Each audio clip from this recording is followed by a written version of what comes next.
FIBA Basketball World Cup 1998. Ito ay kalabintatlong edisyon ng pinakainabangan at prestiyosong basketball tournament sa buong mundo.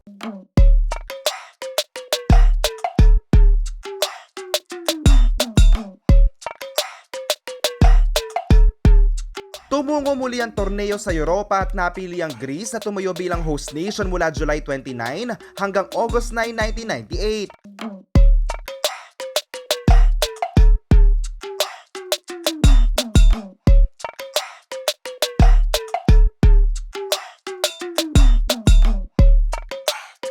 Labing-anim na koponan mula sa iba't ibang panig ng daigdig ang nagpagalingan sa hardcourt sa Athens. Ito ang host na Greece, Olympic champions na USA ang limang kwalipikadong koponan mula sa Europa na Yugoslavia, Italy, Russia, Spain at Lithuania. Kasama ang apat na bansa mula sa Amerika sa Puerto Rico, Brazil, Argentina at Canada. Pasok din ang mga naungunang dalawang koponan sa Asia na Korea at Japan, Senegal at Nigeria naman na nagmula sa Africa at Australia na Oceania. Matapos ang tatlong rounds ng eliminations, natira mga pambato ng bansang Greece, USA, Yugoslavia at Russia.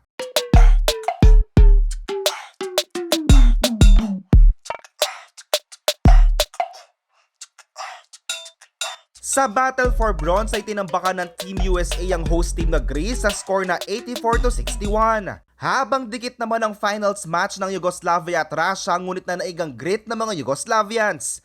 Ang ending, panalo sila by 2 points sa score na 64-62, dahilan para sa Yugoslavia ang kanilang ika-4 na kampyonato sa FIBA World Cup. Ang guard na si Dejan Badiroga ang malinaw na nangunguna para sa Yugoslavia at sa buong torneo. Siya ay nag-average ng team high na 14.7 points per game na may 4.9 rebounds at 2.2 assists. Dahilan para tanghalin siyang most valuable player ng 1998 FIBA World Cup.